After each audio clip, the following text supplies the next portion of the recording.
السلام علیکم میرے پیارے ریڈرز اور لسنرز، آپ دیکھ رہے ہیں ناول دام وفا، قسط نمبر 23۔ ماں اور باپ دونوں کی طرف سے ہی بہت اچھا استخارہ آیا ہے۔ سلمان نے چائے کی اس محفل میں سب کو بتایا۔ ابھی رشتہ طے نہیں ہوا تھا۔ راحیل اور شائستہ یہی سوچ رہے تھے کہ کیا کیا جائے، اسی لیے استخارے کا بھی انتظام کیا۔ کچھ لوگ ہر کام سے پہلے ہی استخارہ نکال لیتے ہیں، جبکہ استخارہ اصل میں اسی وقت نکالنا چاہیے جب آپ کو اس کام کے حوالے سے فیصلہ کرنا مشکل ہو۔ ہر چیز پر استخارہ کرنے والے اکثر توہمات کا شکار ہوتے ہیں۔ چلو بھائی، اب تو اللہ کی رضا بھی شامل ہو گئی ہے، رشتہ پکا کرو اب، فریدہ بیگم نے چائے کا کپ ٹرے میں دھرتے ہوئے کہا۔ پچھلے چند سالوں میں ہر چیز دھیرے دھیرے قدرتی طور پر اقرا کے حق میں ہی بہتر ہوتی جا رہی تھی۔ وقت بہت بڑا مرہم ہے۔ سب ہی تقریباً پچھلے دکھوں کو بھول کر آگے بڑھنے کو تیار تھے۔ وقت نے اقرا پر لگے الزام اور تہمت کو دھو دیا تھا، جبکہ اس نے اپنے منہ سے ایک لفظ بھی صفائی کا پیش نہ کیا۔ پھر بھی سب کو پتہ چل چکا تھا کہ عامر جھوٹا ہے اور اقرا سچی ہے۔ اقرا ناشتے کا دسترخوان سمیٹ رہی تھی اور سب کی باتیں سن رہی تھی۔ دل میں نہ کوئی امنگ تھی، نہ ہی کوئی اچھا برا اسے محسوس ہو رہا تھا۔ چلو ٹھیک ہے، شائستہ حنا کے نمبر پر کال لگاؤ اور اس سے کہو کہ اپنے والد صاحب سے میری بات کروائے۔ گہری سانس بھر کر اپنی دل عزیز بیٹی کو اللہ کے حوالے کر کے انہوں نے علی کے والد سے رشتے کی حامی بھر لینے کا فیصلہ کر ہی لیا۔ السلام علیکم حاجی صاحب۔ جی الحمدللہ ہم ٹھیک ہیں۔ جی اقرا بھی ٹھیک ہے۔ ہم نے آپ کو زحمت دینے کے لیے فون کیا ہے۔ آپ اور بھابھی صاحبہ اگر ہمارے گھر آ جائیں تو ساتھ کھانا بھی کھائیں گے اور رشتے کے حوالے سے بات کریں گے۔ نہیں، کھانے کی دعوت قبول کریں۔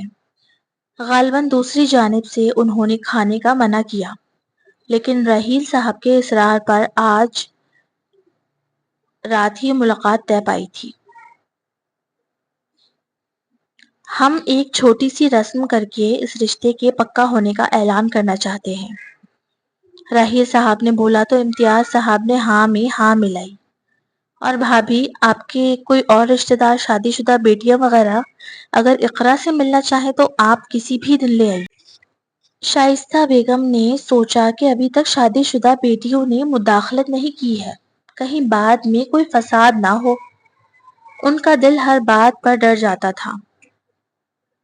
جی نہیں بہن، ان کا کیا کام ہے؟ میرے بیٹے کو زندگی گزارنی ہے، ساتھ ہم نے دیکھ لیا اقرا، ہمیں پسند ہے، تو بس یہی کافی ہے۔ اب بار بار اس طرح مہمان نوازی کی زحمت ہم آپ کو نہیں اٹھانے دیں گے، بلکہ علی کے حوالے سے کوئی انکوائری کروانی ہو یا کسی اور سے آپ علی کو ملوانا چاہیں، گھر آنا چاہیں تو ضرور تشریف لائیں۔ ہمیں اچھا لگے گا۔ میری دوسری بیٹیاں اقرا سے رسم والے دن مل لیں گی اور مجھے امید نہیں یقین ہے انہیں بھی اقرا بہت پسند آئے گی۔ وسط دسمبر کو اقرا کی رسم ہونا طے پائی اور اس سے اگلے دن علی کی یعنی 15 دسمبر کو علی کے گھر والے آتے اور اقرا کا منہ میٹھا کرواتے، اور 16 دسمبر کو اقرا کے گھر والے علی کا منہ میٹھا کروانے ان کے گھر جاتے۔ بہت سے گھرانوں میں نامحرم لڑکا لڑکی کو ساتھ بٹھا کر رسم کرنے کو معیوب سمجھا جاتا ہے۔ اقرا اور علی دونوں کے خاندان میں اتفاق سے اسی طرح الگ الگ رسم کرنے کا رواج تھا، سو وہی طے پایا۔ سنیں کتنی طریقے والی باتیں کرتے ہیں یہ لوگ۔ انہوں نے اپنی شادی شدہ بیٹیوں کے گھر کے معاملات میں مداخلت نہ کرنے والی بات بتائی تھی۔ میں بہت حیران ہوں۔ ہاں مجھے بھی بہت تشویش ہو رہی ہے، بس جیسے دکھ رہے ہیں ویسے ہی ہوں یہ لوگ۔ 15 دسمبر ایک ٹھنڈی اور تازہ صبح کا آغاز شور شرابے اور بچے کے ہنگامے اور آوازوں سے ہوا۔ اقرا کی خالائیں ایک رات پہلے ہی رہنے آ گئی تھی۔ گڈو ماموں اور نانی بھی گھر میں تھے۔ جلدی کرو کا شور بلند کرتی ہوئی شائستہ بیگم کا ہر انداز اپنے آپ میں خوشی سموئے ہوئے تھا۔ راحیل صاحب بھی حشاش بشاش سے کھانے والے سے ملنے گئے ہوئے تھے۔ تقریب بھلے گھر میں تھی لیکن سب کی خوشی دیکھنے سے تعلق رکھتی تھی۔ اقرا کے لیے پنک کلر کا نفیس سا جوڑا سلمان اور بسما نے اپنی طرف سے تحفے میں دیا تھا، جو وہ ایک بڑے مال سے خاص طور پر اقرا کے لیے پسند کر کے لائے تھے۔ اسی گہما گہمی میں شام ہو گئی۔ مغرب کے بعد علی کے گھر والے اپنے ہاتھوں میں اقرا کے لیے پھولوں کے زیور اور مٹھائی کا ٹوکرا اٹھائے ان کے گھر آئے۔ اقرا دوسرے کمرے میں بیٹھی اپنے ہاتھوں کی انگلیاں مروڑ رہی تھی، جب اس کی مامی شبانہ اس کے پاس آئی اور اس حسن کے پیکر کو دیکھ کر اس کی بلائے لینے لگی۔ بہت خوبصورت لگ رہی ہو ماشاءاللہ، اللہ پاک تمہارے نصیب بلند کرے۔ دعا دیتے ہوئے ان کی نظر اقرا کی گردن پر پڑی۔ اس نے ماں کے سونے کے جھمکے کان میں پہنے تھے، لیکن تقریب کے گھر میں ہونے کے پیش نظر گلے میں کوئی بھاری سیٹ نہ پہنا تھا۔ یہ لو، یہ پہن لو۔ شبانہ نے اپنی گردن سے نکال کر وہ نازک سا سونے کا چین لاکٹ اس کے گردن میں ڈال کر اس کی تیاری کو مکمل کیا۔ پھر وہ اسے اپنے ساتھ ہی مہمانوں والے کمرے میں لے گئی۔ السلام علیکم، اقرا نے نروس ہوتے ہوئے بآواز بلند سلام کیا اور ان عورتوں کے جمع غفیر پر نظر دوڑاتے ہوئے جا کر صوفے پر بیٹھ گئی۔ ماشاءاللہ، لڑکی تو بہت پیاری ہے۔ ہینا کی بہن راہمہ کی آواز سب نے ہی سنی تھی، اقرا نے بھی۔ اس کا سب کے لیے پسندیدہ ہونے پر اعتماد بلند ہو رہا تھا۔ ایک ایک کر کے ساس نندوں نے اسے مٹھائی کھلائی، پھولوں کے ہار اور گجرے پہنائے اور بہت دوستانہ ماحول میں اقرا کی خالاؤں اور بہنوں سے باتیں کرتے رہیں۔ البتہ مرد حضرات دوسرے کمرے میں تھے۔ اس کے سسر نے آ کر اقرا کے سر پر ہاتھ رکھا اور اسے نیک کے پیسے دیے، مٹھائی کھلائی۔ راحیل صاحب نے بہت مزیدار کھانے کا اہتمام کیا تھا۔ وہ سب کھا پی کر خوش خوش الوداع لے کر چلے گئے۔ سب کے جانے کے بعد گھر والوں نے بھی اقرا کی رسم کی۔ خالاؤں اور ماموں نے اس پر سے پیسے نچھاور کیے۔ سب بہت خوش تھے اور لڑکے سے ملنے کی خواہش بھی رکھتے تھے۔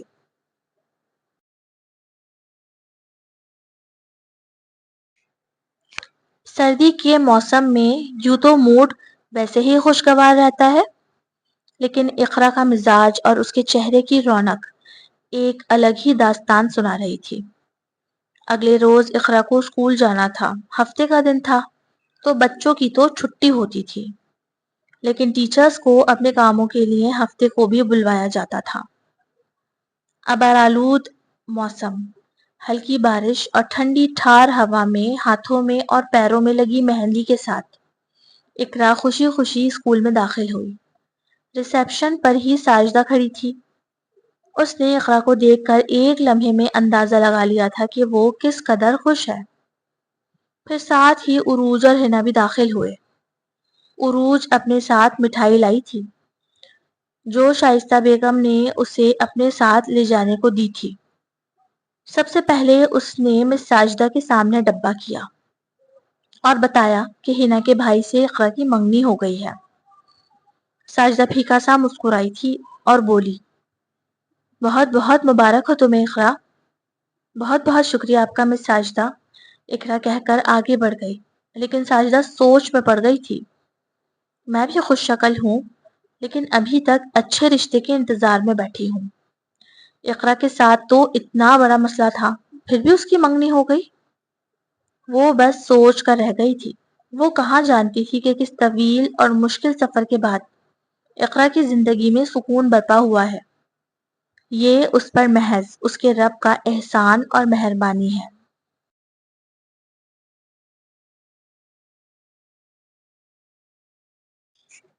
دوپہر سے ہی تیاری شروع ہو چکی تھی۔ ہر کوئی اپنے کاموں میں لگا تھا۔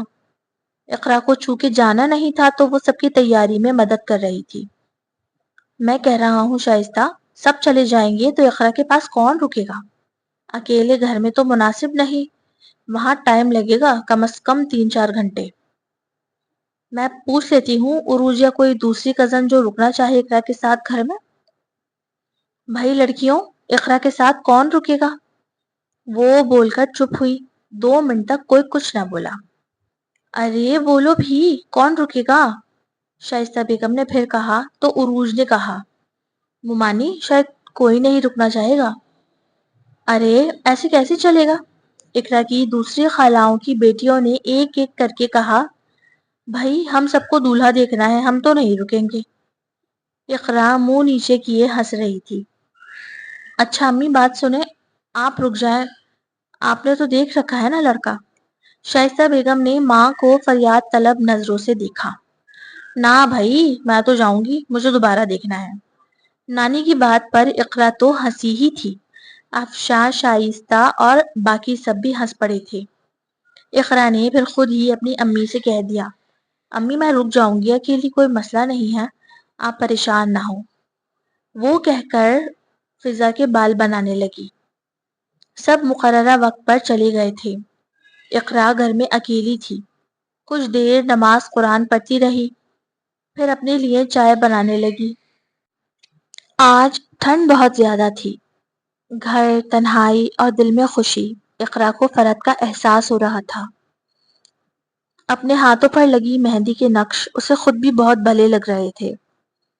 اس نے ابھی تک اس شخص کو نہیں دیکھا تھا، تصویر میں بھی نہیں، جس کی ذات کی وجہ سے وہ اور اس کا خاندان اتنا مسرور اور خوش تھے۔ نہ ہی اس کے ذہن میں کوئی شبیہ تھی اپنے ہمسفر کے لیے۔ دل میں کہیں نہ کہیں یہ بات تھی کہ یقیناً لڑکا قبول صورت ہوگا، جبھی تو اتنا بڑا عیب بھی ہضم کر چکا ہے میرا۔ یہ بات دل میں آئی تو تھی، لیکن اس کا اظہار اس نے کسی سے نہ کیا تھا۔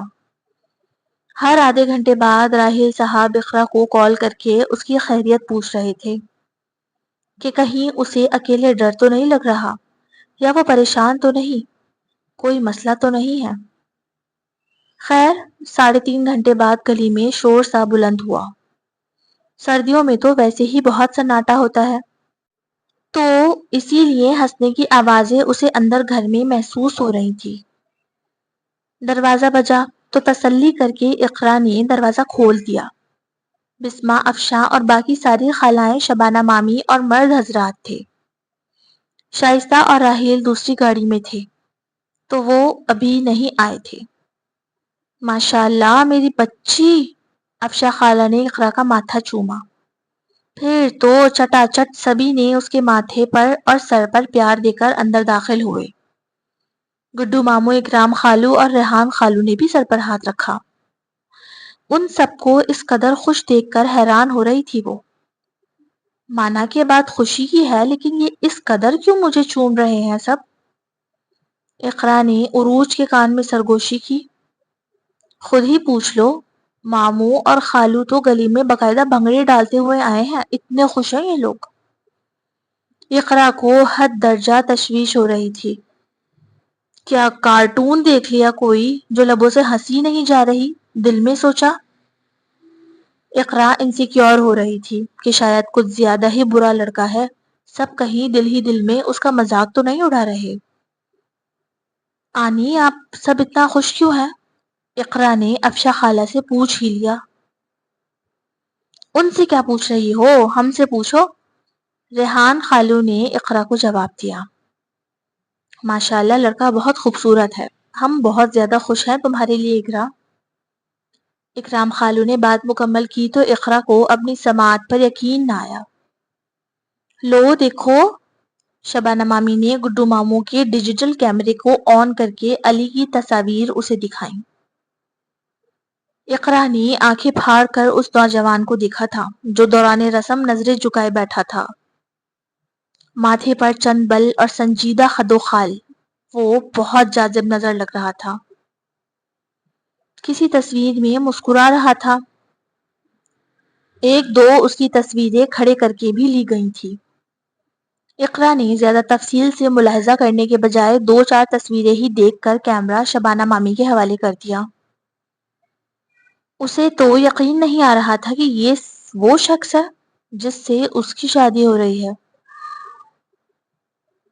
وہ سوچ رہی تھی، ہاں بھائی کیسے لگے ہمارے داماد آپ کو؟ ریحان خالو نے اقرا کو چھیڑا تھا۔ صحیح ہے، اچھے ہیں۔ اقرا نے اپنی حیرت کو دباتے ہوئے کہا تھا۔ اچھے نہیں، بہت اچھے، اتنا اچھا ٹریٹمنٹ دے رہے تھے، ایک ایک کو کھانے کو خود پوچھ رہے تھے، سنجیدگی اور عزت کے دائرے میں رہتے ہوئے۔ کتنے مہمان نواز ہیں علی بھائی۔ بسمہ نے دل سے علی کی تعریف کی۔ اقرا کے دل میں علی کی پہلی تصویر اور پہلا خوبصورت مثبت تاثر ابھر چکا تھا۔ To be continue AW